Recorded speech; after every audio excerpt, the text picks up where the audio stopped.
welcome everyone. Welcome to yet another episode of the WTC Crème de la Crème. So, the series that we do about the WTC. And usually we interview the captains of the top 10 teams from the last year's event. But this time, the episode will be about something a little bit different.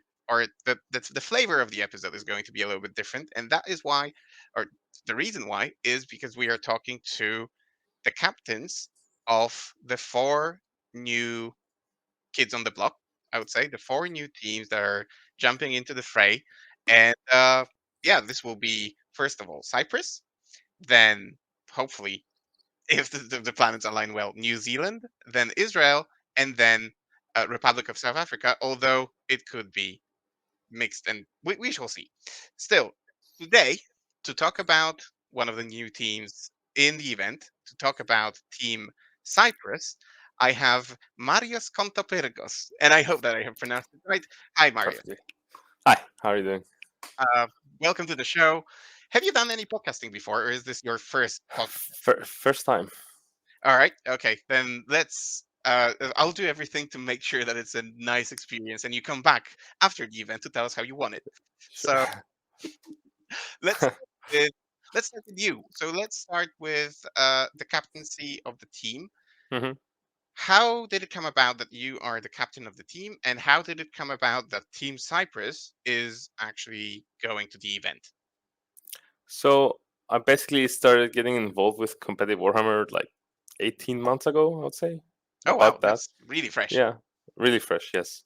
And I didn't even have an idea that WTC existed, or like the level of the competitions that existed. So I think it was like March last year. I was talking to some friends. I was like, "Let's go this year. Let's go this year. It will be fun." Um, we did some research. There was never before Team Cyprus. Hmm. People play Warhammer in Cyprus, but not at a competitive level, or at least until now. And they were like, "Okay, let's do it next year." Hmm. So late August last year, I got in contact with Nicolas, the captain of Team Greece. Hmm. Thank you, Nicolas, for getting me into contact with Hmm. Tom Adriani, and that's how I created the team, basically, because there was a void in the captaincy, like no one was Hmm. there, and I became its first captain. It sounds like Uh, a common theme across also the more experienced teams. That usually the vacancy of the captain is just they're up for grabs. Like no one is really yearning to be the captain and do the whole like all the formalities and so on. So yeah, I mean a lot of respect goes to you for just picking this role up. But tell me. You mentioned that not many people play in hmm, in yeah. Cyprus. So what is the community like? Are you organized around, I don't know, shops, or do you play at home in a basement? Like, how does it work? Because I think the world at large might even have a problem pointing to Cyprus on the map, not to mention knowing anything Yeah. about Yeah. the Warhammer community in Cyprus. So tell us all about it. So it mostly was a couple of localized stores, and they used to hold like small tournaments, but not the regular tournaments that you would see. It was mostly like knockout tournaments. So we play. It Hmm. was like leagues, knockout leagues. Um, and lately, the hobby has been a little bit stagnant. Hasn't been much effort going into it until my small group from my city, like 4 or 5 people, we met with some other people from Hmm. a different city, um, and the community kind of grew. There's one of my teammates is the leader of the community, Chris. It's called Warp Gaming, the community, and right now we're about must be like 25, 30 people, Hmm. which is for our standards is quite big. Yeah, I mean, We even for Polish standards, it's quite big. well, this is like a national 25, 30 people at the national level. Hmm. Um, so we've actually had a team event last Saturday. It was 24 people, 6 teams of four. Okay. Uh, actually, Team Israel, 4 people from Team Israel came and played. It was organized by, I think you might know him, previous captain from last year's UN team, Alexander Kontakov. Hmm. I He heard the was name. the, yep, he was the organizer of the event. So it's picked up. Kind of happened like meeting people through Facebook, and right now we're hosting tournaments every couple of months, like small ones, Hmm. 12 people, and we're hoping that we will be hosting a GT maybe in fall, late fall. We'll see. Okay. All right. So usually when we interview the captains, uh, of the top 10, so the Hmm. major teams, they tell us stories about some sort of sophisticated system of choosing the national team. Hmm. What was your system? Was it essentially grabbing whoever you can or picking like your closest buddies, or was there actually some sort of recruitment in place? So to create the team, I had to prove that I do have 4 people that play Warhammer, Hmm. and those were actually my close circle at the time. Hmm. And actually, up until that time, I didn't know anyone else who'd play Warhammer in Cyprus. Um, so it was basically us 4, and then we did host a selection, tournament selection. Like we hosted a small 3-round tournament for the selection of the other 4 positions. Hmm. And actually, we had 10 people show up for the 10 spots, for the 4 spots. Sorry. Hmm. So uh, there was a lot of interest actually, and basically from that we selected the top 4 people. And from now on, it will be tournament based. That's how I have chosen to do it. I know some Hmm. people like to host a tournament for some spots, and then others be like on a selection basis based on what team might need. For us, for now, it's gonna be purely tournament based, basically. So it sounds like not only you're forming a team for an event, but it's also like a community building exercise Yeah, almost. yeah. So it's fascinating how, uh, I mean, where do you start? D- How do you even advertise it to people? How do you reach the people who are interested uh, in joining a national team? Do you, I don't know, do you ring all the stores and say, hey, could you put up like an advertisement for people to, that we are organizing a tournament? Or how do you get people attracted to an event like that? So for the first one, it was basically an advertisement on the Facebook group of, I think, pretty much the only store that's left in Cyprus. Hmm. Um, and from there, I got contacted with like the people from the other city contacted us, and we kind of first formed the community, and then they came to the team. So we started playing games with them, and then I I tried to hype them up. Let's do this. They got hyped up about the prospect of going to Belgium, and that's it. Basically, was a lot of lucky, fortunate events Hmm. falling in place for us.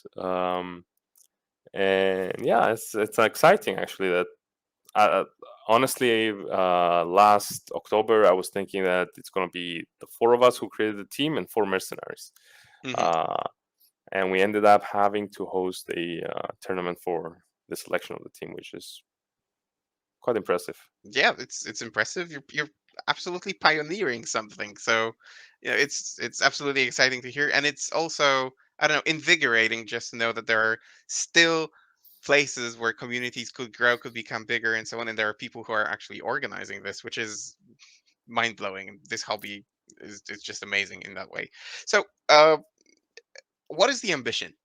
I do you, new kids on the block, are you going to smash through the wall like a Kool-Aid's man or something, and then you're going to, I don't know, beat the shit out of everyone?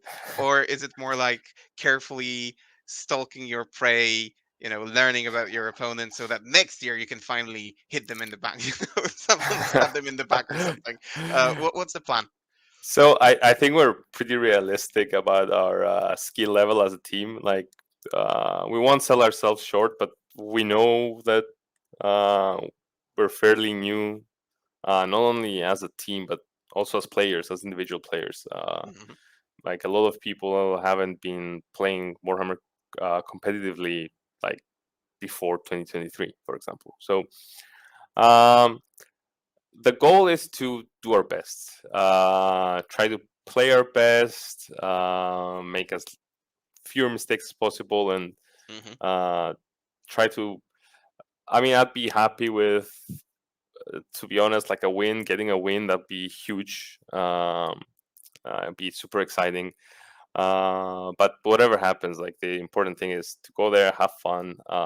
Because apart from like teammates, we've all grown to be friends, mhm. and so it's something we're doing with our friends basically. So try to have fun, try to get the best results as possible, and then hopefully be able to repeat this in the years forward. Yeah, I think one thing that is like a common theme among all the teams.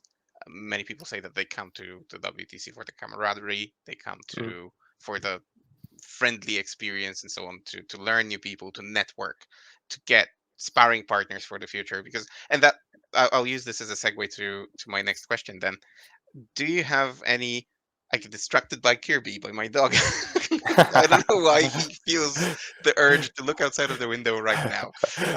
Like my wife called at the beginning of the recording. Now my dog is pretending to be this old Polish woman who is like, patrolling the neighborhood.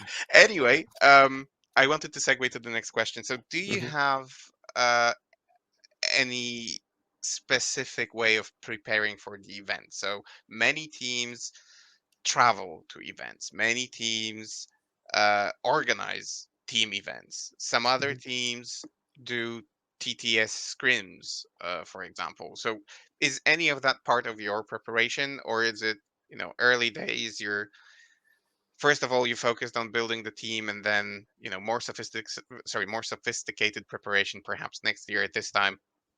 You're just I don't know, checking how it's going to be. So first of all, new edition. So obviously, lots of games in between us to kind of learn the edition, learn the armies, check which armies are viable, lists, etc. So that was the first part of the training, which is obviously I think the most important. And like I told you, we had the team tournament last Saturday. Hmm. That was in preparation for WTC, and we have scrims TTS with Team Greece this week. Actually, we might tonight actually, Cool. and basically that's pretty much it. We're not in a position, I think, to travel. I've heard of other countries traveling and playing scrims games with other countries, Hmm. especially if they're from outside Europe and they're coming into Europe. That's usually actually quite beneficial because you can set up like a big trip. And, Hmm. but for us, I think for now, um, to be honest, it's also a financial Burden, yeah. issue. Yeah. Hmm. So until we try to establish the team and maybe get some sponsorships, I think that's a hurdle to be honest. But Hmm. like I said, we've had the team tournament. We have scrims on TTS, so I think we're I think we're doing our best for now. Like as Okay. far as training goes. Yeah. So, do you intend to play both in singles and teams, or are you focusing on the teams event mainly? I have one player Hmm. playing in singles, and then uh, I'm not playing for in the singles. I think I need to do some starting lists and matchups, etc. Hmm. And especially this year, the schedule's a little bit tighter with Yeah. everything getting pushed because of the new edition. Um, so yeah, I'm avoiding singles for this year, especially like playing what uh, 12 games since 12 games back to back. It sounds a little bit Deadly. deadly, yes. Yeah, um, I totally agree. I am still in awe listening to players saying they've played like between 12 and 17 games at an event for 4 days or something like that. That's beyond me. But yeah, there are yeah. apparently people who can stand it, can do it, can win it. Well, but you mentioned new edition, little time. So how are you liking the new edition? And is the new edition again a hurdle, or does it make everyone's chances pretty much the same? Mhm. I think it's actually a benefit for us as a more new to competitive 40k, because yeah, it kind of levels the field at the beginning, um, and especially with indexes being more simple in terms of rules, from like having previous codexes with the 6 different sub factions. For now, indexes make the game simpler. We'll see what happens with the codexes, of course. Hmm. Uh, so I actually think it's okay as far as leveling the playing field. I forgot the first part of your question. No, I mean, how do you like the edition? Oh That's yeah, yeah. basically the question. Um, I think I'm from the few people who enjoy it. I actually like it. I find a lot of things. Um, I really like a lot of the changes. Of course, okay, towering is a little bit brutal. Uh, but yeah, a few of the rules changes I I I really enjoy. I think. Hmm. Anything in particular that comes to your mind? I mean, I can give you my Uh, example because I yeah. played a game yesterday, for example, Yeah. with my Tyranids against Custodes, against Václav from Team Czech Republic. Hi, Hmm. Václav, if you're watching. Uh, we had a great game, and I came to realize how much I enjoy the blast rule, even though Mm, it's like very, very, very down to earth. You just get one extra shot per 5 models in a unit. But I think this is what was missing in the previous edition. hmm. So Blast was at first, when everyone heard what Blast is going to be, everyone said, "Oh, it's going to kill hordes and so on." But then it actually never came up in games. It just you know Yeah. didn't wasn't that meaningful. This time, I think they nailed it. It's a simple but nice improvement. So yeah, so stuff like that. Is there anything Hmm. that you find, for example, simple but still an improvement? I actually like the changes to piling and consolidation. Okay. I think there was a lot of free movement that you could have used before. Hmm. Now, at least, it makes you think about how you're gonna position your troops. So I don't think it's less complicated in a tactical way. So you still have to think how you're gonna move. Although luck plays a little bit of um, A a roll. role here, Yeah. because if you high roll a charge, then suddenly you cannot do your movement shenanigans, and you have to bring everything base to base. Hmm. But overall, I think I like that part. I think it requires some thinking and how to position properly to do the things you want to do. Hmm. Uh, so I like that change because it removed the huge free movement that you could do earlier, and it replaced it with something more tactical. Yeah. Okay. So uh, I think that the edition itself probably needs a little bit of tweaking, but Mm, it's the same about every edition. I did mention that already. Ines from StatCheck wrote that article and mentioned in his in that article that yeah, it's going to be hectic, it's going to be chaotic, it's going to hmm. be insane at the very beginning, but it's supposed to be like Yeah. every edition in time. Everything will get smoothed out, and perhaps at the end of 10th edition, we will be saying, it was the best edition ever. Yeah. So we'll see. So Um, yeah, go on. I was gonna say is and still like index hammer, so there's obviously army imbalances, but well, you make do. Yep, we'll see. So uh, I have one more question, Hmm. and this question comes from Nathan, who couldn't be here with us due to the time zone, time difference, and so on. But he his spirit is with us, and the spirit still wants to talk about birds because that's what Nathan does. So I, Nathan actually did some research. We did some research, and I Okay. don't think people realize how much research goes into those questions. So I actually went to a website that was, I can't remember if I have the name written down. Probably not. But I googled Cyprus birds. It gave me like the Okay. whole list of birds. Apparently, did you know that there are 400 species of birds discovered in Cyprus? I didn't know. I had no idea. So there's your interesting fact. And now for the uh, question. More than So 400. Nathan goes, and that's a quote. I hear that Cyprus has a special type of pigeon called a wooden pigeon. Sorry, not wooden pigeon, wood pigeon. A wood pigeon. Yeah, you can tell I'm not an expert.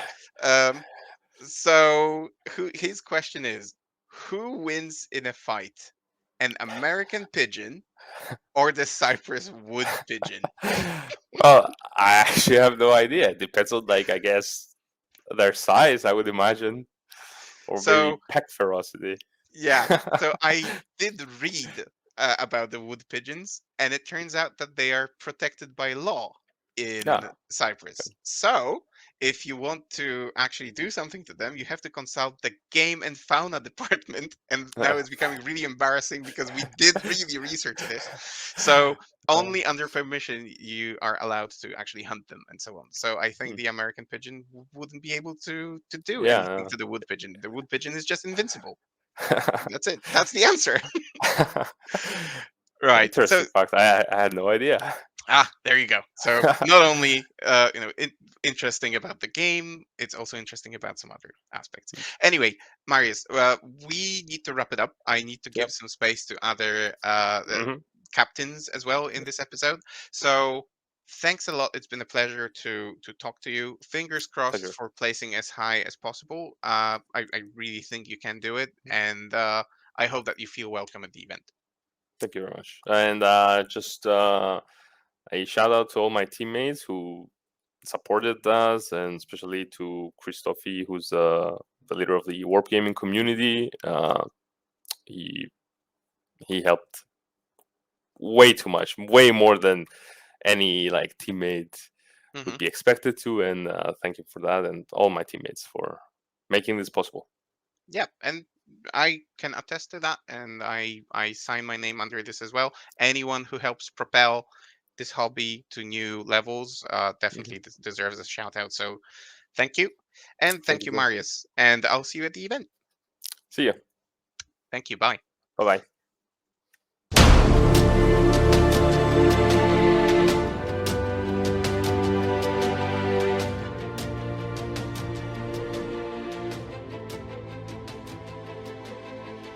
And welcome back, everyone. Welcome back after a short break. And right now, we are going to focus on another team, another new kid on the block. This time, it's going to be New Zealand. And who better to talk about Team New Zealand than the captain of the team? With me today, I have Nairi Edgar Wilson. Please tell me I pronounced it right. You absolutely did. Yes. I mean, we did rehearse it before the episode, You so did, yeah, you can yeah, tell. it would be a shame if I didn't make it, but luckily I did. So yeah, Nairi, what took you so long? Why is it the first year that we have Team New Zealand at the WTC? What happened? I think there's two large factors. One, obviously, was COVID. Was just made it difficult for everyone. And second has to be the distance. You can't get any further away from WTC than New Zealand. True that. Yeah, I think even uh, the majority of Antarctica is closer, if there were flights available.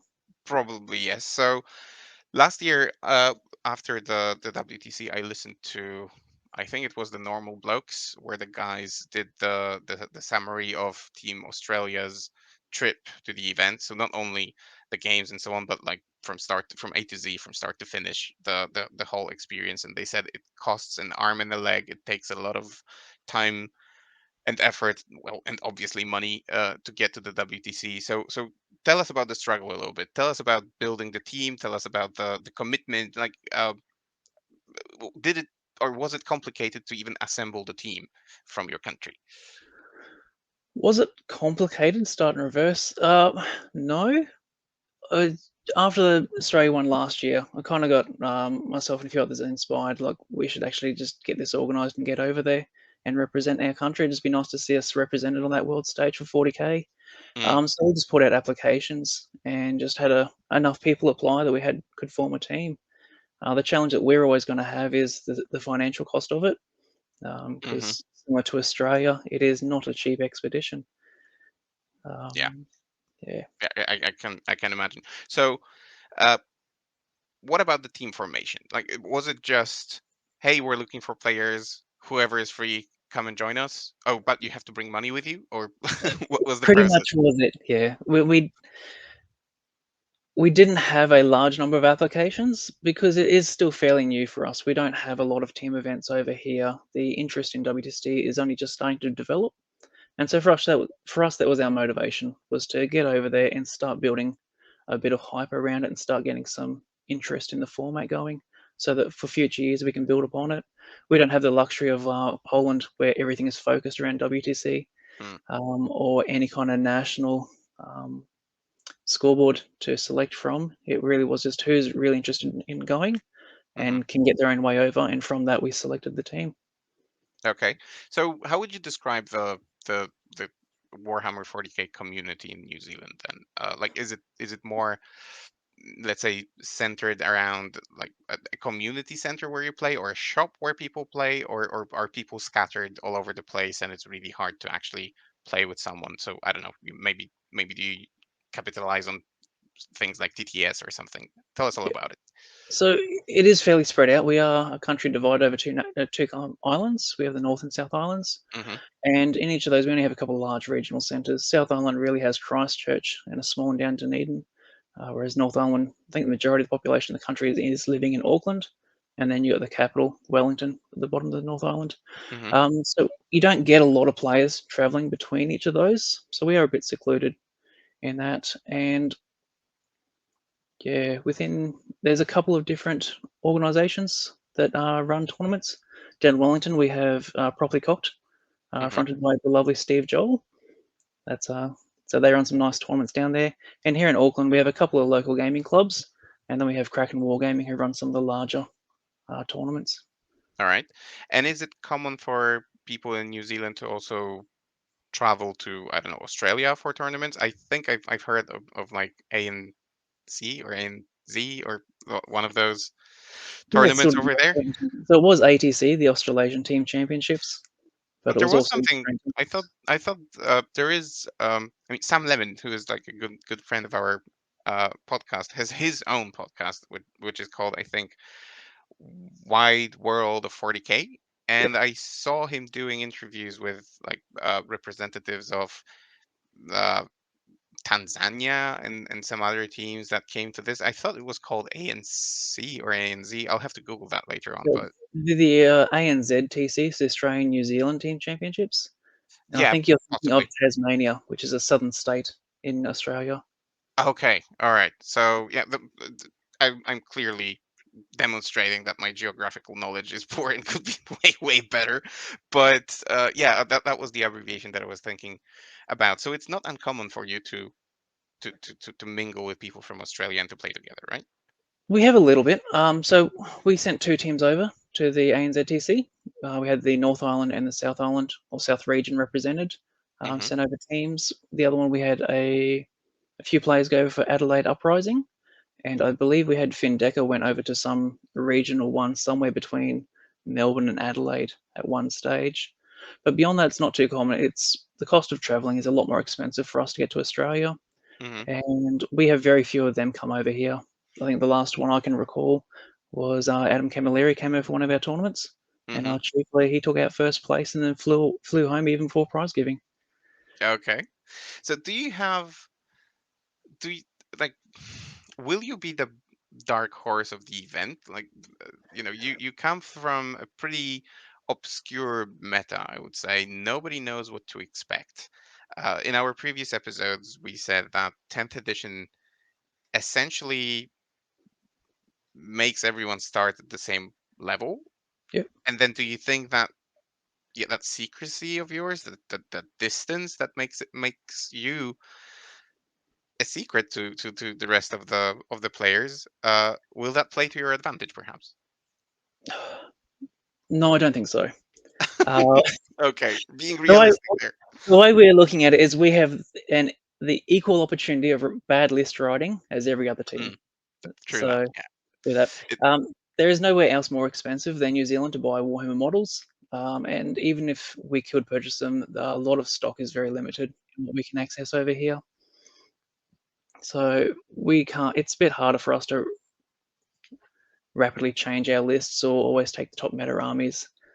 hmm In that regard, we don't have any beta testers over here, so we don't have any advanced access to the rules like some teams did.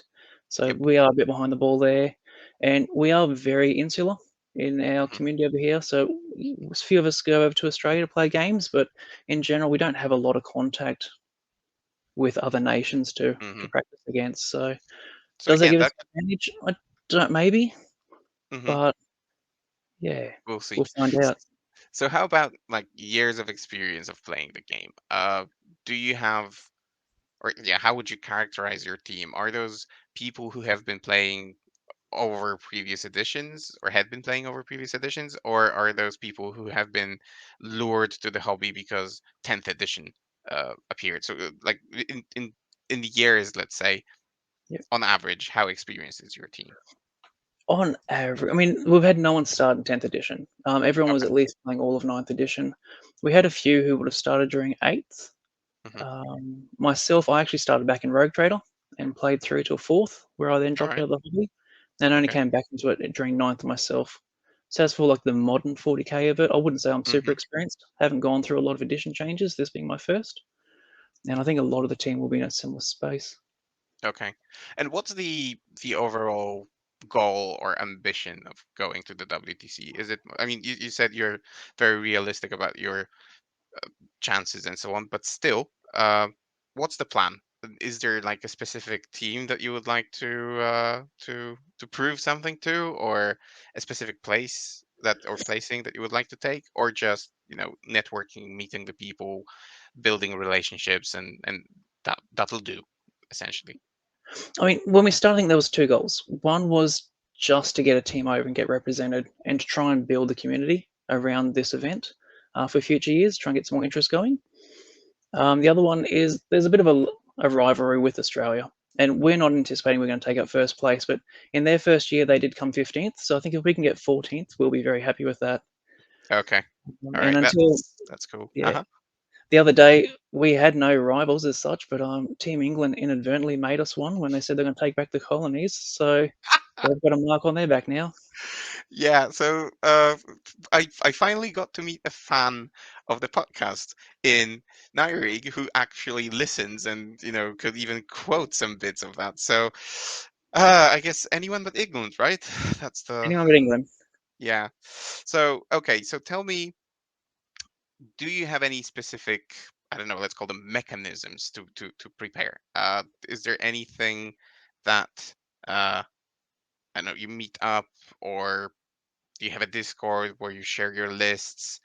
Uh, and how big is the group of people that are involved in this? Is it just the 8 that are going, or do you have like a, I don't know, maybe a coach like some other teams do, or some people like Poland bring a media person this year. Uh, so how big is the circle around the national team, let's say, and then yeah, can you like shed some light on the Yep. preparation process? So we only have the 8 players. We don't have any coaches. Definitely no media hmm personnel coming with us. I'll do So the job then. Can I yep, apply? you can do that, of course. All right. I So will for be us, unbiased, but rooting for New Zealand. oh, thank you.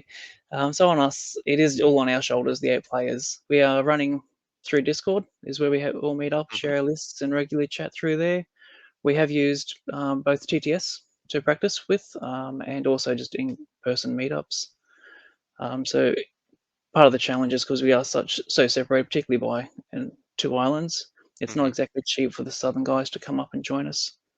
The rest of the team up in Auckland, and having David Gaylord over in the UK has made it its own challenge as well because he hasn't been able to come and meet up with us. But yeah, so TTS has helped us bridge some of those challenges Hmm. along the way. So uh, that's a guess, but yeah, David is pretty much the only person that I heard about. Does he like coach the rest of the team, or uh, does he have any impact on the team, or do you like let him be and just send me your list, dude, and I'll include it in whatever document we need to send to WTC, and that's it. How does that relation function? He's not so detached as that, and he's not coaching us, but he gives us more of an insight into what goes on over in Europe, and particularly in the UK scene. Hmm. So without him, we'd be probably a bit blinder than what we currently are heading over. Hmm. So he's been very nice to have on the team in that regard. But yeah, no, he's been a good asset for us, just in helping us anticipate what we can expect when we come over. Mm. And then again, if you've listened to the previous episodes, I mean you do realize that I have this knack for asking questions about the captaincy itself, Yes. and I can't imagine not doing it now. So again, do you, what's your qualification to be the My, captain? Like, my qualification, I'm the yeah. idiot to put my hand up. So it's again, it's like I think every community is characterized by the same feature that nobody really wants to do it, but someone Yeah, has to do it. So that's it. I mean, I'm just the first sucker to put my hand up. Um, for future years, we're forming a selection committee, and we'll be just taking open nominations from people who mhm. want to chase the role, and we'll be selecting captains from there. Okay, so after listening to our podcast, I imagine other podcasts as well, speaking to people from Australia, speaking to David, speaking to whoever is there as a resource. How do you imagine uh, your job at the WTC? Is it going to be just playing games, or will you need to put some more effort into it? And then is it going to be a hard job or not? I think that's probably very hard. I don't have the luxury of spending as much time playing my games as everyone else does. You got to do the pairings, and there's team management. A lot of it is just management. Hmm. So out of all of our players, I'm probably going to be the least prepared heading over. So in future years, having some coaching staff, some assistance along the way will be a huge advantage just to relieve some of that load. Hmm. But having not gone through WTC before, I am a bit ignorant as to how much additional workload there is going to be through the event. Okay. And uh, do you have any previous experience in doing the matrices and or matrices and Matrices. pairings and so on? Yep. So we've had a few team events here through New Zealand over the last few years, but Hmm. the largest we've had is a five-person team. So Okay. for us, switching over to 8 persons is something totally new for us. Yeah, absolutely. And it's a different scale. You need to take the tables into account as well, Yep. which I think the WTC has. It's, by the way, for everyone who might be listening. For me, it's 20 past midnight, and it's already Wednesday, the 19th of July. So on the 18th of July, WTC has released like their latest terrain layouts, I guess, on their Discord. So essentially, I'll use this as a segue to the topic about 10th edition. So, first of all, how do you like it? How do you like the terrain? Do you think that your team is well prepared and that they had enough time to prepare for 10th edition? One, we are liking 10th edition. I think it's Mhm. more engaging to be able to do stuff in your opponent's turn. No longer is it, oh, Yeah. it's your movement phase. I'm going to go get a beer, go catch up with some other people, and Hmm. so it's a lot more engaging in that regard. Having the options going to rapid ingress and a few other stuff, it just gives you a lot more options that we haven't had previously.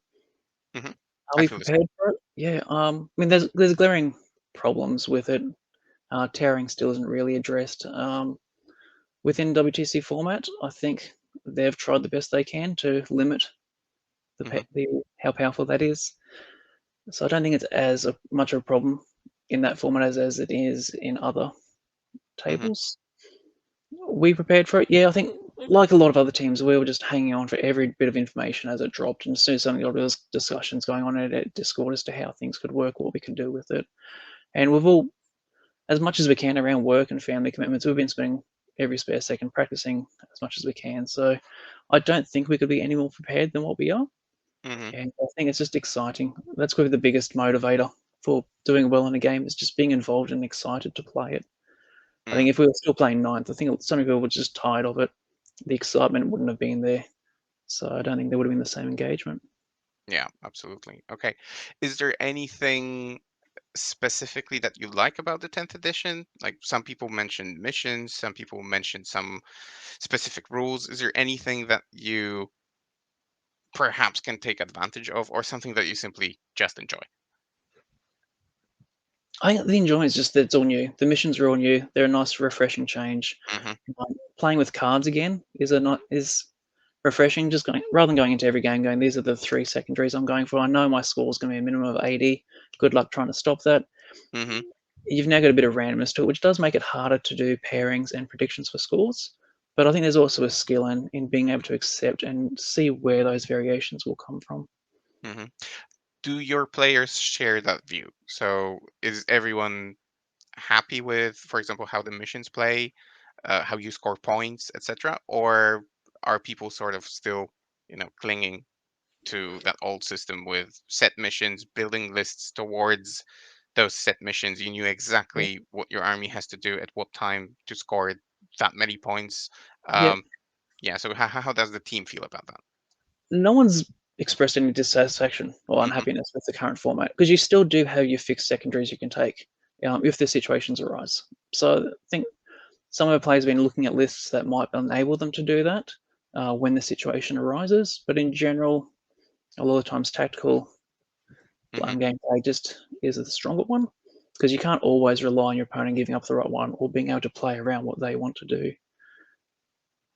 Okay. Uh, I need to ask this as well because, again, as I mentioned, and I think I'm not the only one who would be sharing that sentiment. New Zealand as a 40K scene is probably a huge unknown to most people. Is there any social media outlet or any podcast or anything else? Like last year, before uh, Australia won the WTC, I could safely say that I'm one of not many in Poland who listens to the normal blogs because I just devour podcasts like crazy. After the WTC, it exploded, and like the interest in, for example, the normal blogs uh, became huge. So, is there something that you can, uh, let's say, sell to us right now that maybe the Polish fans will jump on after the event if you perform well or something like that? Yeah, we had Kraken Wargaming had their own podcast which they were doing, but they were Mm. on a bit of hiatus, I believe, at the moment. I haven't seen anything released. So honestly, everything's a bit secluded. We're keeping it a little bit secret.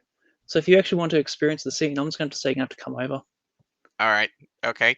Or after the WTC, you can start your own podcast, or someone from the team can start their own podcast That and might talk have to about the happen. experience and so on.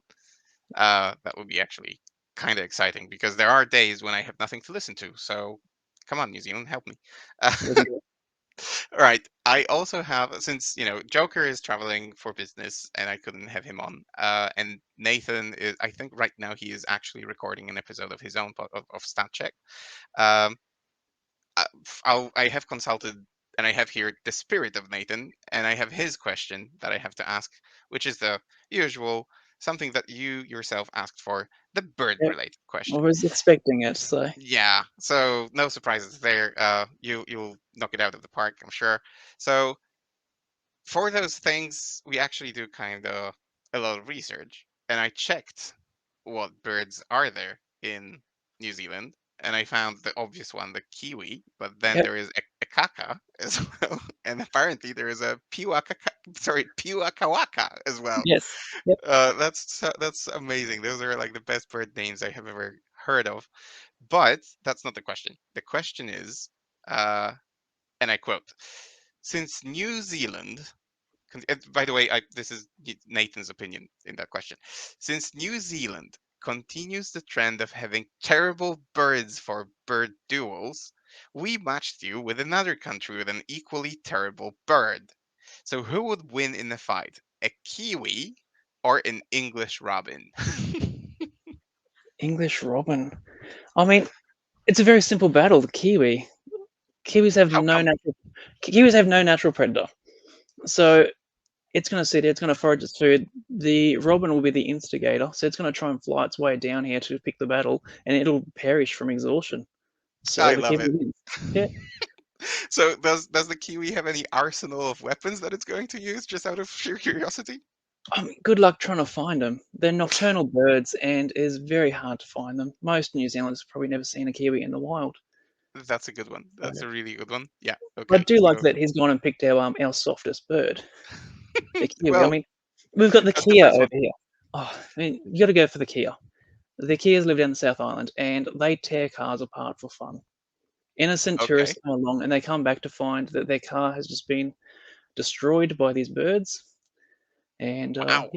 yeah. So I don't know why you'd pick a Kiwi when there's an actual bird there ready to pick a battle. I think he was just going for the national birds or the birds that are regarded as national birds. So yeah. I mean, Yeah, shame on you, Nathan. If you listen to this, shame on you. Just go yeah. stand in the corner. But he did have a follow-up question, and this is a very simple one. Does New Zealand have pigeons? Do I'm sure we do. Yes, we do. Yeah, I mean, again, it's he's Absolutely. American, so Um, we have to excuse yeah, I've the actually got one ignorance. outside my window at the moment. Okay, You and can't see it. They're called earlier a today, when keridu. sorry, come again. They're called a keridu, and they're a gigantic bird. They're probably one of the largest pigeons in the world. And Um, I did some research earlier today on the birds for the part of the episode about Cyprus, and I found that they have the wood pigeon, and apparently New Zealand also has one. So yeah, so this is the it's keridu. Is our wood pigeon. okay. All right. So that's it. Right. Nairi, I'm out of questions. Is there anything else that you feel like should be plugged, or anything else that the international community should know about New Zealand or the scene over there? Anything else that you would like to share with the world at large? Sharing, you've got to come to New Zealand. Our tournaments are great, very well run and organised. If you want to see the scene, you've got to come and experience. Best part about it is we're probably one of the best places to take a holiday. So if you're coming for a tournament, come over, spend a couple of weeks, explore the place. It is absolutely beautiful. But for the team, feel free to buy us a beer when we get to WTC. We're going to be very tired. Yeah, I imagine. Yep. Yeah, that's the question that I had in my head but forgot to write down. How do you think you're going to handle things like jet lag and so on? You said you're going to be very tired, but like, Yeah, are you traveling maybe like a couple of days in advance to actually get used to it, or are you just going to play jet lagged? I think I'm going to play jet lagged. I'm used to it. I'm a shift worker, so I'm going to sleep Hmm. wherever. I'll be fine. Most of us are arriving, I think, on the Tuesday, so we've got Hmm. a day or two to get adjusted for it. Some of us have foolishly signed up for their War Master as well, so I think they're arriving Monday night to go straight into War Master. So by the time we get to the teams event, they're going to be very tired. Yeah, it's going to be a real test of endurance, as far as I know. Those can take a toll on people, especially like if they are successful, then it's, I don't know, 12 games or something like that. So It's going to be a lot. good luck with that. And yeah, overall, good luck in the tournament. We are doing this, as you probably know, we are doing the studio over there, so I would be looking forward to interviewing you or your team members over there, and give you some more spotlight. And yeah, I guess we'll see each other at the event. We'll see you there. Yeah, fantastic. So yeah, good luck with your preparations, and see you at the venue. Thanks, everyone. Very much. Uh, and we're on to part three. I don't know with which country yet, but let's see in a moment. Bye, everyone. Bye.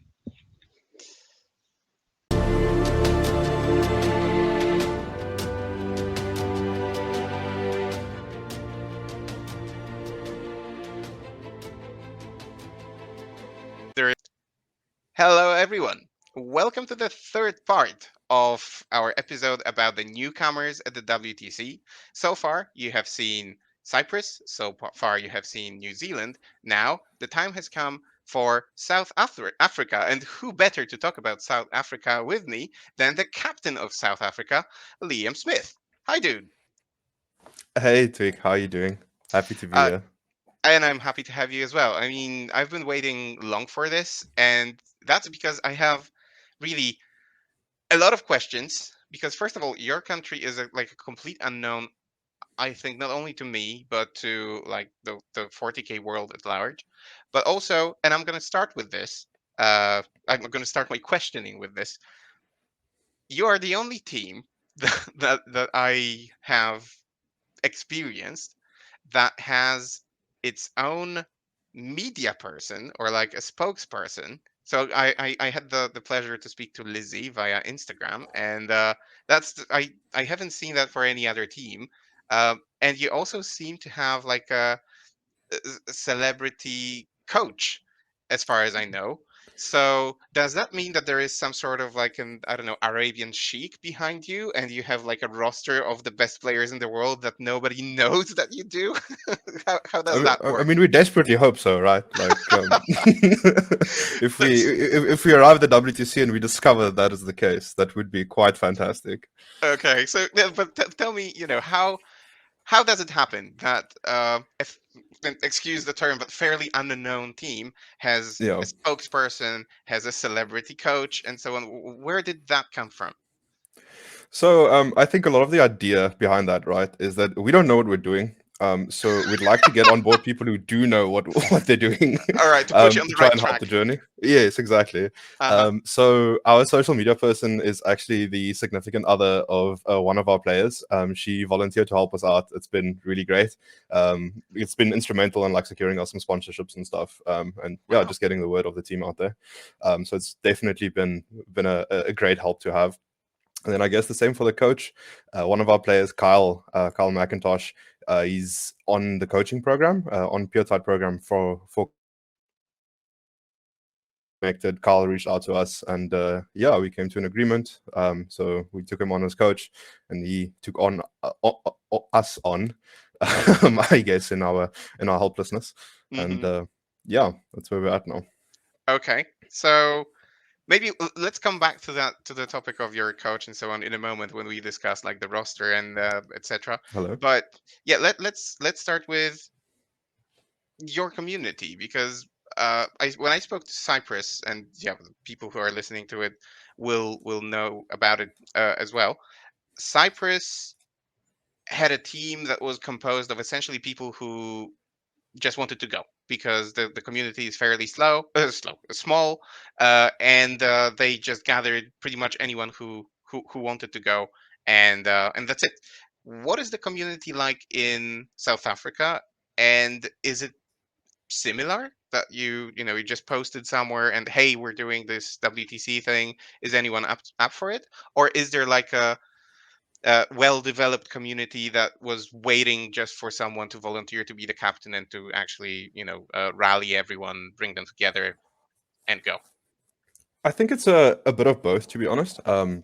So we are definitely a very small community. I think a year ago we had our largest tournament ever, which hit 60 players, which was organized by one of my team members. So we're comparatively a very small country as far as 40k goes. What Hmm. we do have though is a fairly entrenched set of community members. There is a subsection of them that are very active in the tournament scene, and there's some guys that have been playing this game essentially forever. So up until we've also never really engaged in teams. We've actually had like our first ever team tournament in the country a couple of months ago. So Hmm. we came up with this idea that we wanted to go, and then how we essentially started out is we started reaching out to individual guys that were known quantities in the community, that were known for sportsmanship, that were known as good players. We asked them if they wanted to go, and then from there we sort of started branching out. It is very much a matter of if you were able to commit to go early, you definitely got bumped up the priority list a lot, player skill aside. But at the same time, there's definitely more people. Now that we've gotten the social media press and stuff, we've definitely heard about more people who are very keen for the Team SA thing, and would like to do it again next year if we manage to go again. So there is more demand. It's not a case of we we're just stuck with whoever managed to put their hand up.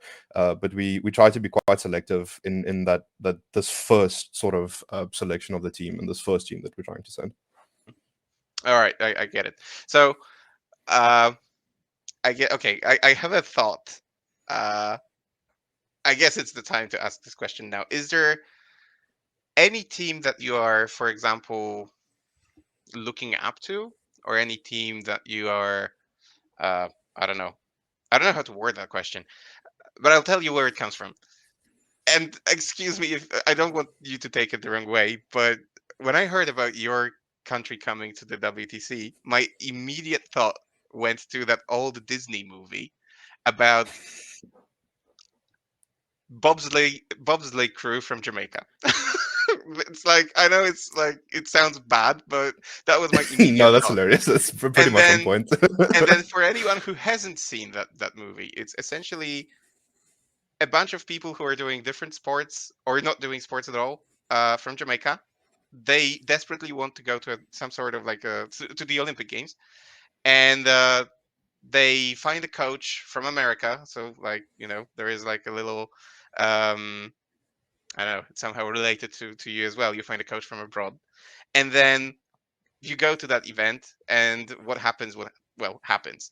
But they go to that event. They lack their own identity. Now, this I am not accusing you of, but that's in the movie. Um, and the captain of that bobsleigh team even goes, and like when they do this, they start the bobsleigh, before they jump into it. They go like, normally teams goes like 1, 2, 3, and they start running, jump into the bobsleigh. So the captain of that team in the movie looks up to Switzerland as one of the best teams. So he even does the countdown in German, just because that's how the Swiss team does it. So they were looking up to that team very much. And now I was wondering whether there is any comparison like that between the movie and reality with you. So is there any country that you're looking up to? Is there anyone whose, I don't know, practices and experience you would like to mimic? Or are you coming with your own identity, and Kyle is just an addition to what you're bringing? Okay, It's a that is it's quite a a question. long-winded question. That's definitely not one of the questions I prepared for. I'll give it a shot. Um, so I think firstly, Cool Running should be mandatory viewing for anyone who's watching this right now. So if you haven't seen it, turn off the podcast and go watch that. I think I'm going to make my team watch that as well before you go. But secondly, I think for me personally, because I obviously applied for the captaincy with WTC and I started putting the team together there, coming into this completely unfounded, not knowing whatsoever what's going on.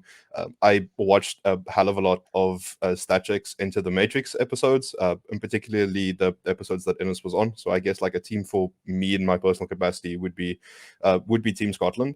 I think it's much of the same kind of like hearing about his experiences as a first-time captain has definitely informed some of the things that we were doing, and some of the questions that we were able to ask has definitely helped there.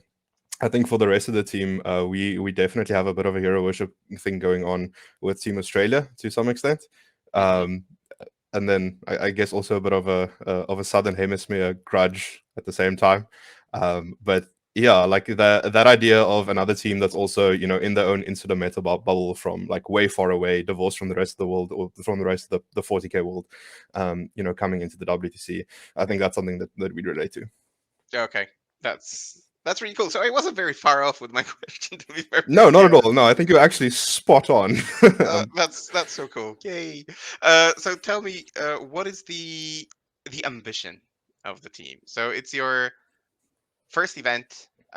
You know what the other teams are capable of. You've either listened to podcasts, watched to podcasts, different podcasts. You know what the teams bring. Uh, is your ambition to basically go and make friends, or is it to go and kick some serious butt? I think there's a bit of both. There's definitely a very large drive in the team right now. We're very motivated. There is a million reps being slammed at the moment. And I think there's definitely a strong desire that even though we might not know what we're doing, like we want to do as well as we possibly can. So we're putting in the reps, we're putting in the time to try and make that happen. At the same time, we definitely would like to set this up as a permanent thing. Like this will obviously be the first time South Africa's ever going. If we can, set up the infrastructure and the friendships and the connections on that side, to to sort of bring us into the global 40k community a bit more, and to be able to make this a permanent thing, and to make those friendships, maybe have something that comes from this.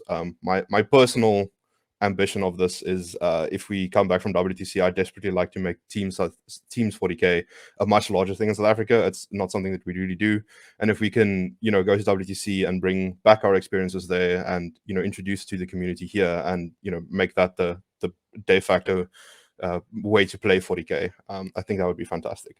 So I think there's an element of both.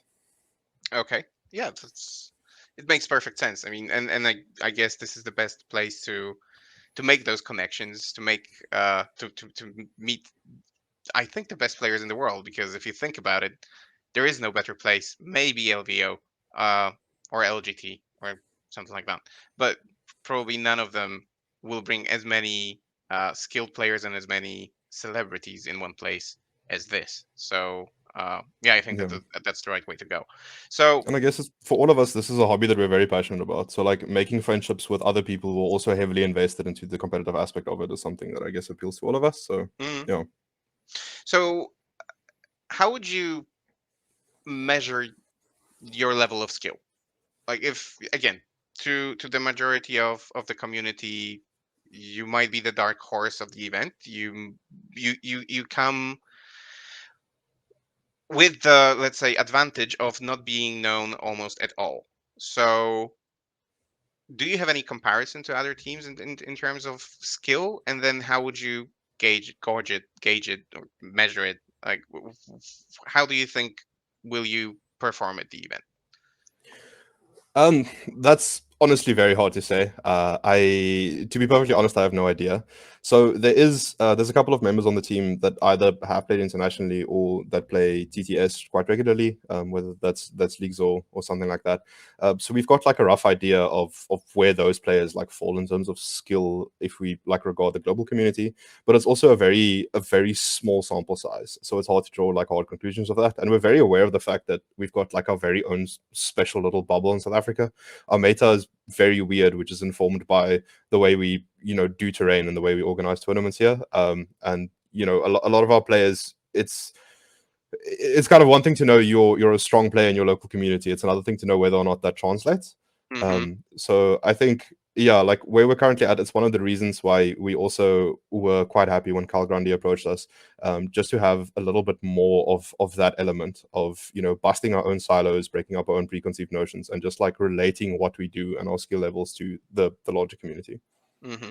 Okay, so you said that your meta is very much shaped about or by the terrain that you have. Is it also shaped by such a very prosaic thing like model availability? Like, is South Africa well equipped with GW shops, models, armies, etc., or are your guys playing with whatever was available? So I think our model availability is weirdly enough very good, given how far we are away from Europe and the major population centers. Warhammer is in a weird space in South Africa where it's still a very expensive hobby because our country is obviously also economically not the strongest. So it is a luxury hobby and it is expensive, but at the same time, comparative to other places, the models here are real cheap. So model availability, generally speaking, doesn't seem to be that big of a thing for us. It's sometimes hard to get our hands on Forge World or direct order stuff of some of the more esoteric things. But yeah, that's why there are other means, whether it's borrowing, lending, or other things to obtain those models. Right. Okay. Yeah. So tell me about this. So let's say, again, coming back to that movie that I mentioned, you got in touch with Kyle. Kyle steps in, comes to the virtual, I imagine, virtual meeting with the team, and he like looks at the people there, assesses the skill, and so on and so on. Did he go like, "Ah," or was he like, "Oh my god, these guys are great. I'm not needed here." So which one of those was it? um, that's that's a good question. I guess it's Carl has definitely been more involved with us with, say, the pairings and the strategy side, as opposed to like the raw games that we've played. I Mhm. know he has gotten a couple of reps into some of our players. We were very proud when Orion beat him on the first try. But other than Wow. that, yeah. So I think he's definitely more there for us from a holistic view as a coach, rather than like these are the mechanical things we need to improve. Hmm. And like that also, I guess, like lends into his assessment of skill. Like I think he's very much more there to deal with our disparate personalities and how we approach the game and how we approach pairings, as opposed to trying to elevate us as an individual player on a mechanical level or whatever. Okay. And yeah, how about your, you know, pairing skills and doing matrices and so on? You mentioned that team events is not something that is very popular or has been very popular in South Africa. So, and you are very fresh to this. So, Enter the Matrix, as you mentioned, probably is a good place to start to read up on how to do it, because Typhus wrote this great article about doing the matrices and pairings and preparing for a team's event. And then you have Kyle and so on. So do you think you have it nailed down by now, or is it still something that you're working on? Because to be perfectly honest, it is not an easy thing. Like, I've been doing it for the first time in the Tryhard Teams Tryhard League now, and I wasn't always able to get the exact pairings that I was going for. So how do you feel about it as a captain? And will this be your responsibility, or is there anyone on the team who's going to be helping you with that? Yeah, so as it stands, that's going to be my responsibility. And then, as far as the rest of the question goes, I guess it, as any skill, it's something that you develop as you practice. It's hard to say that we've nailed it down. It's definitely something that we're working on. It's something that, like, we've set up a bunch of exercises for ourselves to try and get better at it. We're doing some scrimmages and things like that to try and see what the actual practical results are when we try and use these skills. It's something that there's room for improvement. We're hopefully getting better at it. But yeah, at least we're not as fresh as we were a short while ago. Okay. And while talking about being fresh, this year I think is going to be different than the years before, because it's the entire edition that is fresh. Some say that the time for preparation is too short. Some say that adaptability is one of the skills that they were looking at their players anyway, and the addition shouldn't catch anyone by surprise.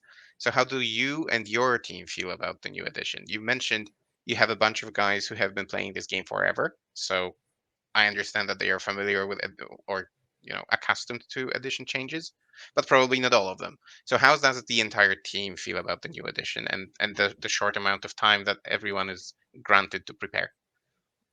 There's really two answers here, I guess. The first one about how we feel about the new edition. There's definitely some mixed feedback based on some of the choices that were made in Hmm. constructing the new edition.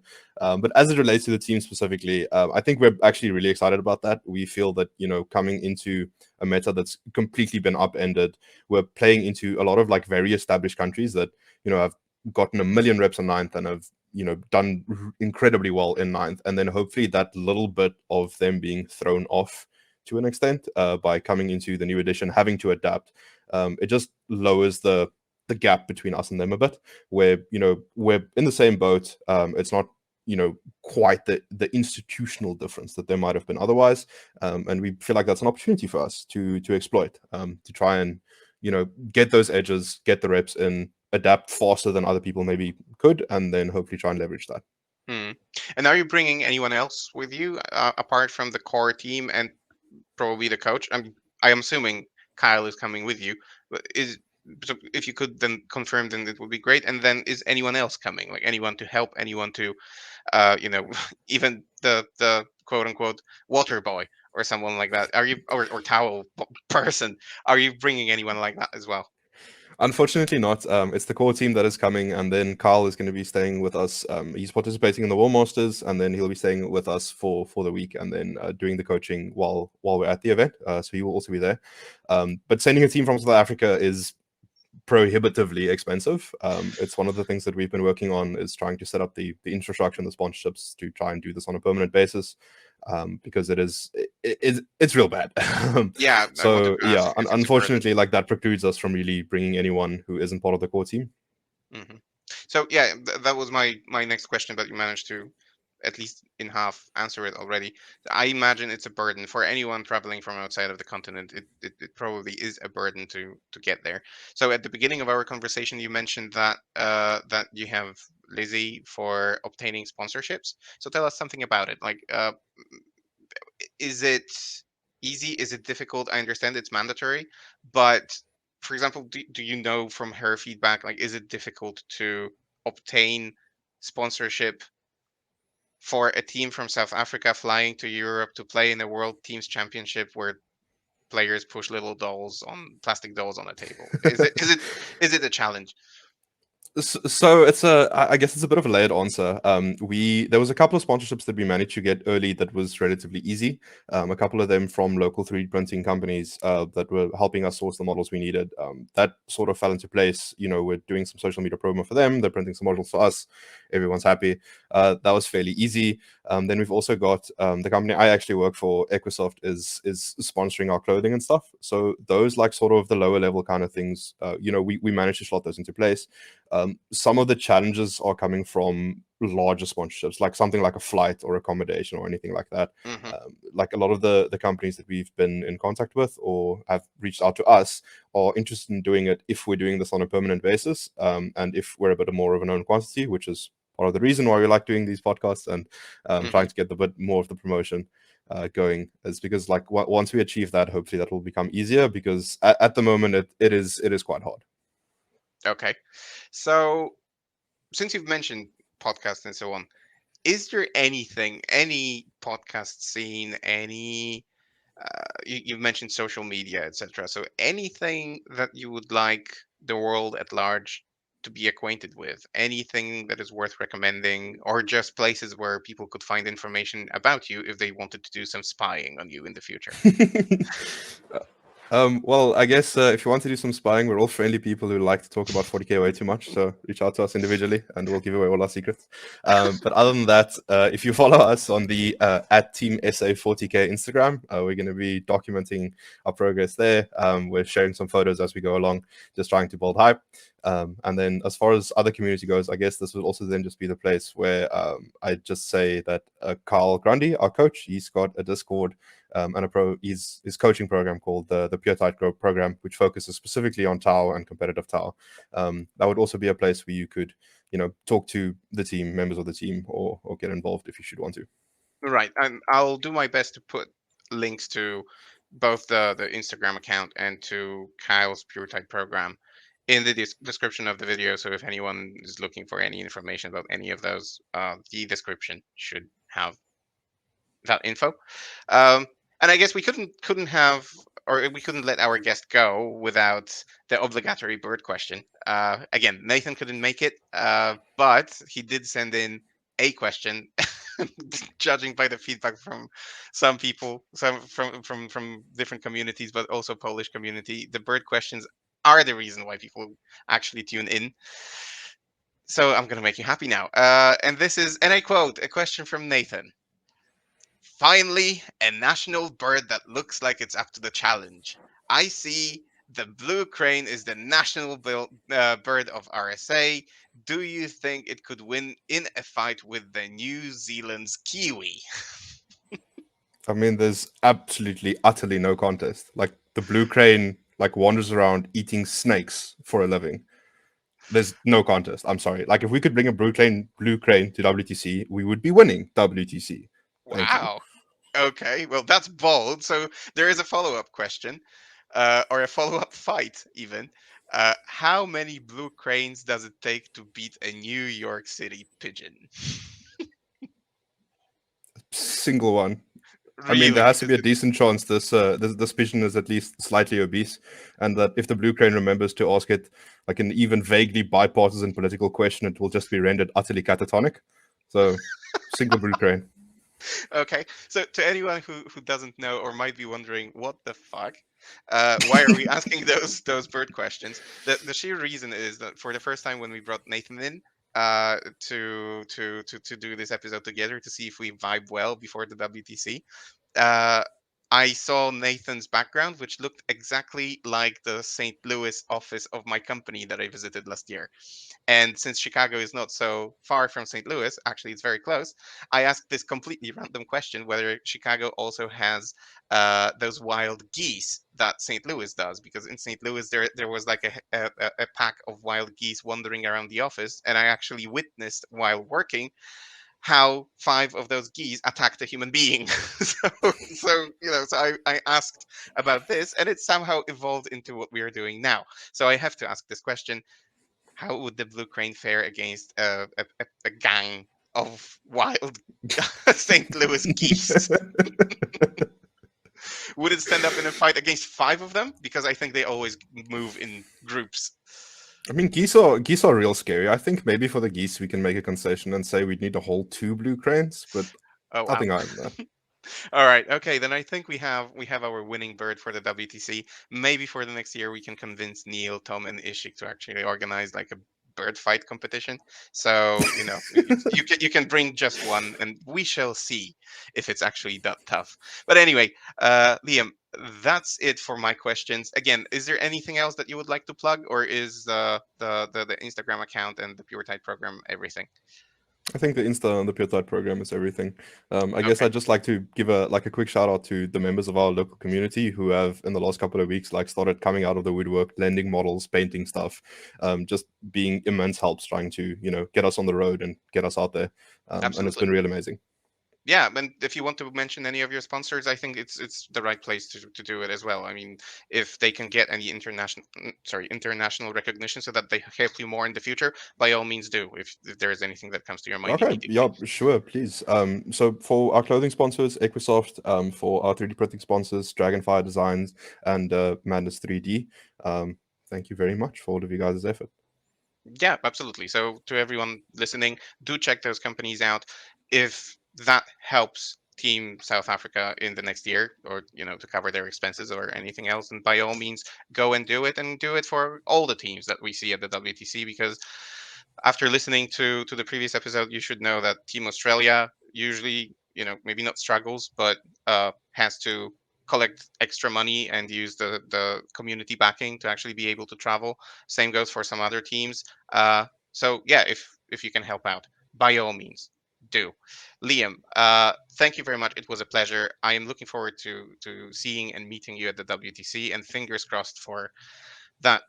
That you're gonna perform like your bird, let's say, and you're going to kick Like the blue everyone's crane. butt. Yeah, exactly. Thank you so much, Cheek. Thanks for the Thanks. conversation.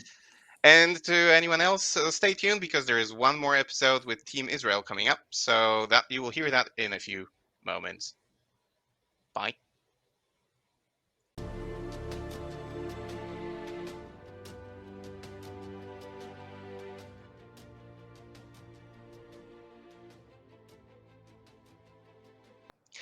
And welcome back, everyone. Welcome to part 4 of this episode that I still haven't figured out how to call, but probably you know the title already since you were watching it.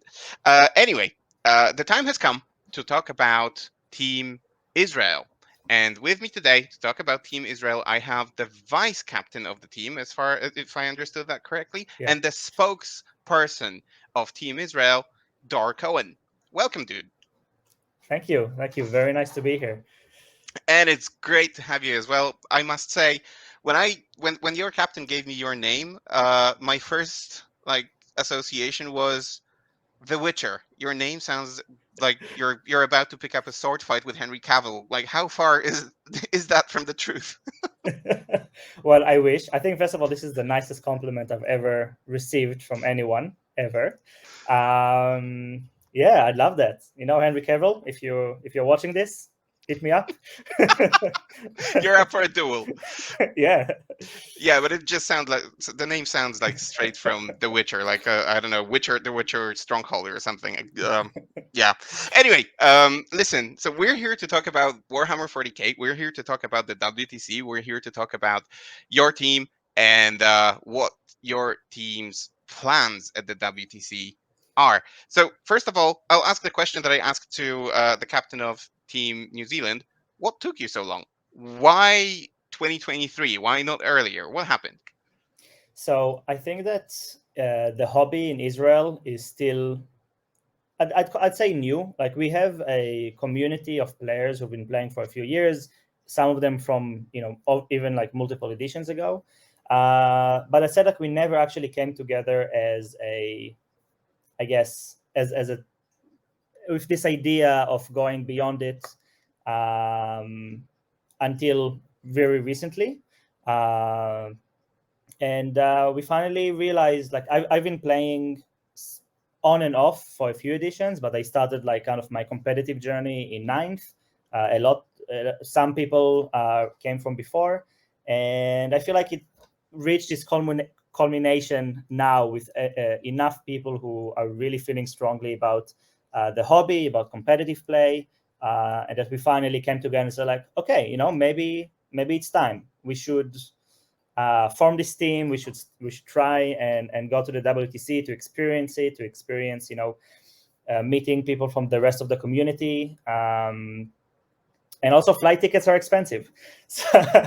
But we really needed to. We finally got to this kind of idea of uniting as a team to try. I guess we'll call it real competitive 40K, which we obviously play competitive here in Israel. But you'll get at most like 30 people in a tournament, 40 people in a tournament. So doing something at that scale is something we are super excited about. And I'm really happy it's finally happening. And we're happy to have you as well, or the WTC is definitely happy to have you as well. But the WTC, obviously, as the name implies, is a team championship. So how much experience does your team have? You said that there are like top 30 people at an event. So do you get to practice as a team at all, or is it all based on individual performances? So we actually do hold team tournaments as well, not at the scale of the WTC, but usually like 3 people team tournaments, 4 people team tournaments. And it's actually one of our favorite kind of formats, just because it adds this kind of spice, let's call it. And it also doesn't necessarily abide by the same rules as singles tournaments. Obviously, there is still a meta. Obviously, there are still strong armies. But one person can be the best player or like have the best armies, but it doesn't matter if the rest of the team, doesn't find a way to match up correctly. So we are definitely working on. We worked as well in the past year on also doing a lot of these to train up, and we also have. We actually flew to Cyprus 2 weeks ago. To go against Team Cyprus and a few others, which was super fun. Also to practice against like an international crowd. We got second place, which was nice. Congrats. Thank you. And so we definitely try to train as much as possible. Okay, so let's take a step back. Let's delve a little bit into how the team is formed. So you said the community is not that big. So how do you go about building a team? Is it like spreading the word in social media, or do you contact your local gaming stores if there are any, and then the gaming stores do the job for you? How does it happen, and how does the selection look like, and who do you look for when forming a team? So actually, it was almost happened like the Avengers. I'll tell you. I'll be honest. We had part of this being a very small community is that we don't necessarily have the kind of support here in Israel. We do have a few stores, and there was one that opened up last year. That the owner is a very avid 40K player, and so he kind of decided to get the team together, and based on his love of the game and wanting to make this happen, especially since he knew that there are so many ambitious players in Israel that want to try this. He actually kind of got the team together, and it's basically based on some of Israel's most experienced players. and also some people that we saw as having a lot of potential, especially with the training we've been doing and stuff like that. So basically, we got together a team of really passionate players. Almost, I'm saying, like, seriously, it's like Nick Fury appearing from point to point, like saying, "Hey, have you heard about the Team Israel in the WTC initiative?" And it worked. So I understand that you're not worried about any competition since you have the Hulk on the team. Yeah, exactly. We have a Hulk. Yeah, Hulk is gonna smash. Yeah, I actually shared I actually shared the exact meme yesterday Yeah, about great minds think so alike. it's exactly that. Yeah. Okay, so You can guess which 40K model was the Hulk. So easy. So tell me, what's your plan? Like, or maybe before we go to like the plan and what you want to achieve, tell us about your preparations. You mentioned you went to Cyprus to participate in a tournament. But is your team? Would you call your team experienced? Again, like the community at large probably knows close to nothing about Israel and the 40K scene there. So, are the people on the team seasoned players, or are those people who have just picked up the game? Like, how experienced are they? so I think it's a range. Most of our players have been actually playing since very early editions. I guess it's early. It's more like half, like fifth, fourth. It's not early editions. Hmm. I personally, as I said, like I did play a bit of fifth, a bit of seventh, but I only really got into the game kind of all in the beginning of ninth, which is 3 years ago already. But I've been kind of playing avidly ever since, and practicing and training, and I knew from the beginning that I want to go into competitive. Now, when you compare it to the rest of the world, obviously it's not as much experience as, there are people who are going regularly to huge tournaments, to huge GTs, stuff like that. So I wouldn't say we're on the same scale, but we are definitely, have the ambition and to compensate for that. Hmm. And we've been really practicing nonstop to make sure that we understand all possible matchups, that we understand all possible kind of things that can happen, and make sure that we are playing to the best of our ability. And also thinking, we are underdogs at the end of the day. So also trying to think like an underdog and saying, like, maybe how we can disrupt things a bit, how we can do some unexpected things, while also keeping to some obviously kind of, I guess, proven methods, but also try to obviously in list building, not like in the actual games, like, oops, your model is your Wraith Knight fell on the floor. Oh, too bad. No, so not like that. But we're trying to always think like how we can make sure that we are not just coming as a new team, but also try to surprise and I guess catch people who are underestimate us off guard. So we're definitely working hard on that. Yeah, so it's always fascinating, especially for those like smaller countries or countries that are new to the event, how they prepare, for example, how they approach list building, whether they net list, whether they monitor and follow any sort of global trends, or I don't know, American trends because their meta is so dominating, or whether they actually try to be innovative. So what is it for you? Which one is it? Do you follow the trends, and if yes, then where do you take your inspiration from? Or do you want to be innovative at all cost because, say, Australia last year proved that it pays off to be innovative? So we are trying to find a middle spot. Like, obviously, when we are looking at lists or the meta, I think that the WTC in and of itself is very meta. it's not necessarily reliant on the meta like we know, like it's being published. Like the Mhm. US meta, I'd say, is very different. They're not using the same sets of terrain necessarily. Like we can see it, for example, with the Tacoma Open. Not Yep. The things that would win there would not win in the WTC per se.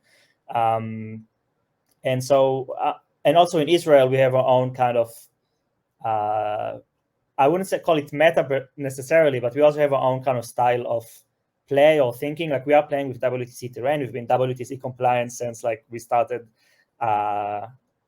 playing regularly. Mhm. And so I'd say it's a mix. It's always trying to understand, like, first of all, what kind of lists can we expect in the WTC?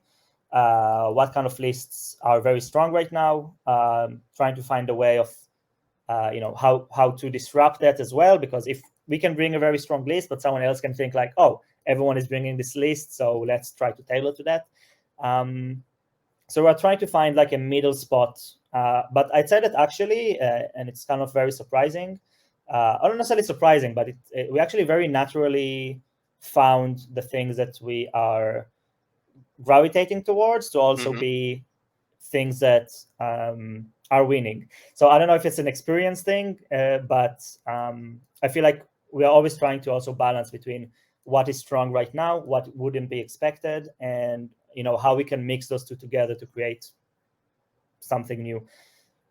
Mhm. So has any like when you were forming the team and say choosing the armies for the team, did anyone have to go out of their comfort zone and pick up a new army because the team needed it? Or would you rather have all your players play the armies that they are comfortable with, but know that they will play them well in every matchup? Like, what's the approach? So we went with that's also like most of the people who are playing armies that they know and they've been playing for a long time already. But even within that, it's not only necessarily picking you can play the faction, but it's especially with the beginning of 10th and especially with things changing up, it requires a lot of trying to think again about how the faction plays and how to play it correctly. We do have someone playing a new army just because we were thinking that it would fit better. And also, we are trying some new things, with the allies becoming a thing again. We are trying to find some new combinations that would be also useful that some players wouldn't be used to because it hasn't been a thing for a while. Okay. So, what is, I guess it's the right time to ask that question. What is your team's ambition at the event? So, you are a newcomer. Do you want to, kick the door open and say, "We're here, respect us," and so on? Do you come there to essentially make friends, network, be part of the community, and that makes you happy? Or do you actually come with an ambition to, kick someone's ass? For example, I don't know, Cyprus maybe, because you've been competing already. So, do you have any So beef coming to the event, or not yet? actually, no, it was no beef with Cyprus. We love them. It was super fun playing with them. Really amazing guys. And I can tell you, like, my ambition, I'm a very simple guy. I just want to meet Adam Camilleri. Me too. Yeah, but no. So, I mean, we are not, we are coming, first of all, because we're a new team. We really want to, like, we don't want to, like, come in guns blazing or something like that. Obviously, winning is fun. Winning is nice. As I said, like, we want to try and surprise people. But I feel like the main thing is really, trying, like, coming to be part of the global community and coming to meet all of those amazing players. Some of them coming every year, some of them coming for the first time, and really understand what it is like to be a Warhammer player in, like, the global sense, trying to meet, seeing who the other communities are like, what the other communities are like, meeting people, learning from them. As I said, we are a rather small community here in Israel playing 40K, and we're all very ambitious about it and love the game. So it would be amazing to learn from other communities, other countries, how they approach the hobby, and how they build the community. So I think that's really the main thing. It's really becoming part of the big global community. Mm-hmm. Okay. So talking about the big community, all the big players, all the celebrities that like Adam Camilleri, for example, but also like the top players out there. Uh, do you as a team have any role models that you look up to? Like any countries that you, I don't know, maybe try to mimic some stuff that they do, or so copy some lists that they are using, or again, do you stick to your own thing? So we're definitely looking at with the resources that are available, whether it's BCP, Twitch, whenever things are happening or streaming, we always try to find how other countries are approaching the game. Mm-hmm. We don't have any. This is also again part of us coming to the WTC, is to learn about the hobby at large and the competitive scene, and to start thinking about like the other countries, how they're playing, understanding how all of this works. So I think that there's no like one specific role model, but we are definitely trying to just follow what is happening in the global scene, through places like BCP, for example, and just trying to understand where each country is taking the meta, and try to find like a middle point. Sounds like a reasonable approach with the resources available, definitely. Yeah. So are you bringing anyone else with you to the event? Because this is like, we've been interviewing the top, let's say, top 10 teams, 9 out of the top 10 teams so far. We are recording with France tomorrow, and out of the top 10 teams, I think 90% of them, if not all, said that they are bringing extra staff with them. So they are bringing either a coach or a media person. There are, I think, 2 teams that we've interviewed that are bringing their own chef who is going to cook for them. Amazing. So An idea for next year. I'll let you know. there you go. So the let's call them experienced teams bring those additional members of staff, because I think they've learned that it is important to have someone who can help the team, even if it's just by bringing water bottles or something like that. So do you have someone like that as well? Is that something that you also caught on while preparing, or not this year? So I think not this year is the answer. We do have one person coming to kind of take photos, take care of the media part. We really hope that us attending this year, would be a very successful pilot that would hype up people here in Israel as well, to join next year. If not, come be part of the team, come help, and the more the merrier at the end of the day. So it's really something that I'm hoping that this year would cause, for the next year. Yeah. Mm-hmm. Yeah, for sure. Okay. So I have to ask, if you're bringing, let's call him or her the media person, where will that material go? Do you have any uh, social media, podcasts, or any other like internet scene in Israel that those photos and so on would go to, or like a country Discord? How is that all organized, and where can people find you or find information about you if they want? So we're actually just starting to work on a Discord for the Israeli community. That's something that might happen very soon, actually. Otherwise, as I said, we have Nick Fury, the store owner, who is very basically no, but we have the store called the Geek Shelter, who is basically sponsoring the event and also helped us prepare and gave us really all the tools required to prepare for the event. Mm-hmm. and also the owner would be one of the players, as I said, because he's a huge 40K fan. But most of the stuff will be under, published under the store group, basically, on the store page. But we're really working hard on making sure that our community has its place. For the longest time, it's something that happened, in a few events here and there, or finding some places in people's houses to play. And we're really starting to build it into something new and something bigger.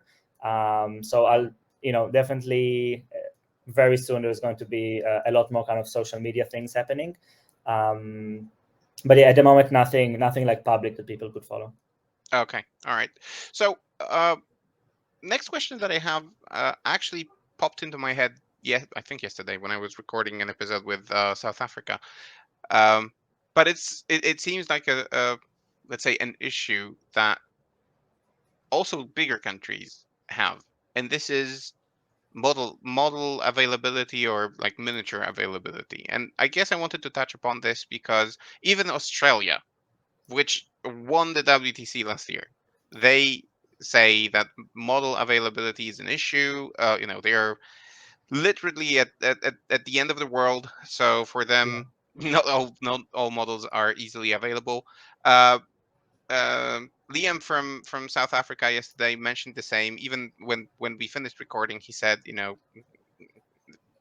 bunch of the guys will have 3D printed models because it's simply impossible to obtain everything, especially Fort World. How about Israel? I mean, you are cooperating with the shop. I understand that the shop owner probably is trying to obtain as many models as possible, but does model availability affect your list building in any way, or are you actually also finding your ways around it? So we are finding our ways around it. Luckily, 3D printing is something that has become much more available recently, and I totally get the issue. It's with the new edition as well. Suddenly, new units becoming better. Suddenly, you need new ways to build lists. Luckily, we don't have that many issues with availability. Just finding some, because a lot of the armies we play already have some players here in Israel as well that would have a large collection, and so we got around it. But definitely in the areas where we are lacking, 3D printing saves the day. And we are stubborn to try and get the lists we want to play that we think would perform well, and do whatever it takes to make sure that we get these approved and play with them. So if there is anything that is like super Israeli mentality, is the stubbornness to get things exactly the right way. So this is what we're doing. I think you find yourself welcome in amidst all the players at the WTC, because I think the stubbornness and this kind of approach is common to all the teams that are going there. So you've mentioned that new models are oftentimes the result of a new edition. So let's focus on that now. How did your players pick up the new edition? So was it a challenge? Are they enjoying it? Is it a big change for them, or are the cards a surprise to them? How do you feel about 10th edition? How do you feel about playing it at a major event and not the 9th edition that everyone had known so well? So I think it's actually super refreshing, and I know 10th edition started a bit on like the left foot in terms of some of the balance things, but I feel like it introduced a lot of really awesome things to play with. I think the cards are a great addition. All of the players agree that it adds a lot of like tactical nuance when it comes to whether picking fixed or tactical. It really helps. And I think that overall, the new rules, clarifying a few things, especially like the rules commentary, suddenly making things that in 9th were a mystery much clearer. So we all really like the new edition, and we feel like it's just a nice breath of fresh air. And obviously, also super brave of the WTC and all of the captains. Like, there was majority of captains agreed to do it in 10th, but I just have to commend also all of the organizers of the WTC for being, I don't know, like brave enough to go through with it. And I know they're doing like working super hard around the clock this past few months to get it sorted.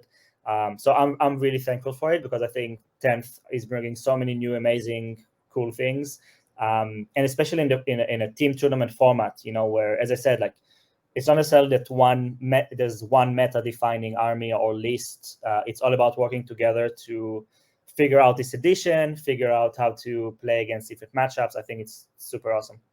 Yeah, I mean, it needs. I'm happy that you highlighted this, because I think it needs highlighting that there hasn't been a crazy amount of time to prepare, and then the WTC uh, prepared an FAQ. They prepared the terrain layouts. They updated the terrain layouts. They, needed to remain vigilant for any GW FAQ or other rule changes that they might have, which happened again. So WTC needed to adjust again. And of course, it puts pressure on players as well, because they need to put some extra hours to actually accommodate those changes. But yeah, a great amount of work from everyone involved, and I guess, a big thank you to the WTC organizers for that. For sure, yeah. Yeah. Also, So with an FAQ coming out in 2-3 days, it might change everything. So yeah, but apparently, I think it was Mike Brandt who said that there are some changes coming, like little tweaks, but Yeah. then a major something is going to come in September. So already yeah, posted. probably it will be tiny, but yeah. Anyway, yeah, huge thank you for the organizers. Yeah. All right. So listen, I think we can move to the question from our correspondent from the United States, although he couldn't be here with us, like for the other three parts of this episode. But the question is there. He did his research, and I'm just going to quote the question from him. It has to be a bird-related question now by course. popular demand. So here we go, and I quote. Uh, I kind of wish we were asking cat questions, because Israel is home to the caracal, one of the neatest looking wild cats. Instead, though, I'm going to ask you to tell me about the Israel national bird, the hoopoe, and if you think it stands a chance against a New York City pigeon. Actually, very interesting question. I think that, first of all, the caracal is an amazing cat. So I definitely agree that that's a big contender. I think that the hoopoe is too nice of a bird to actually Engage in a fight. engage in a fight. I honestly think that. We actually don't see that many of them around actually anymore. I think especially in the central areas they don't appear as much, but they're definitely much nicer than any bird that might appear in New York, probably. Yeah. So it doesn't always have to end in a fight. And I think you're the first person who actually didn't answer like, yeah, it's going to trash him, or, like beat him to the ground. Because everyone else actually, engaged in the idea of fighting. Here, it can end on peaceful terms, and I think it's going to be equally as well. To Yeah, anyone, it's just like us, we are just coming for like a nice cup of tea and some 40k games, exactly like the exactly. hoopoe. Exactly. It doesn't always have to end in bloodshed. Although, Yeah. when it does, we don't mind it. But to anyone who is not able to see this on screen, I'm actually showing to everyone what a hoopoe looks like. And especially to our Polish listeners, if you can't see this on the screen, I'll tell you that the bird is called dudek in Polish, like the Polish goalkeeper that used to play for Liverpool, if that name rings a bell. That's a So really cool name. yeah, and I have never seen. We have that bird in Poland as well, but I have actually never seen it Really? in my life. So yeah, it's I don't know. It's just quite uncommon, or maybe lives in a different part of the country. But I haven't experienced it either. So, but it's a neat bird. One of the coolest looking. All Yeah. right. Listen, Dor, I am done with my questions.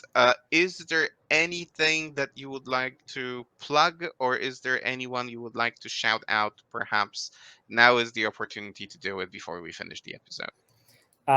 So I think really huge thanks to the Geek Shelter, the store that I talked about that helped us with preparing for this. Wouldn't have been able to actually get to where we are without the store.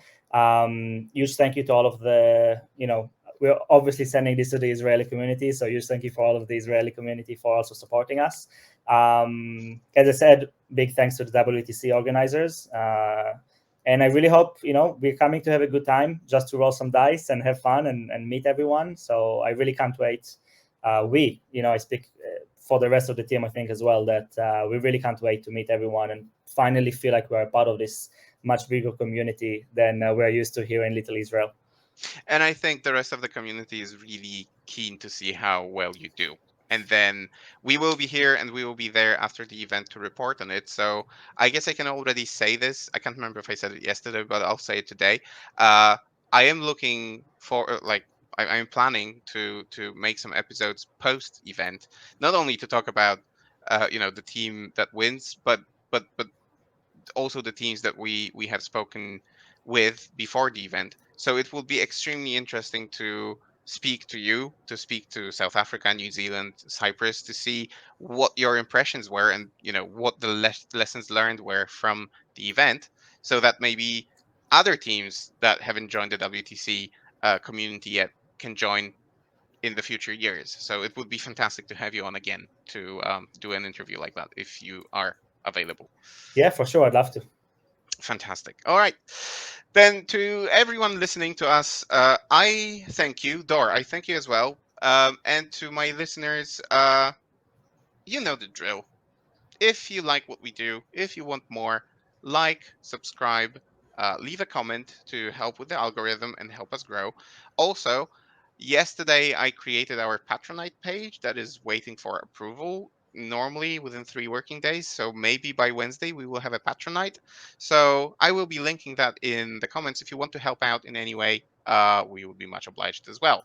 So with that, I thank you for your attention and until next time, bye everyone.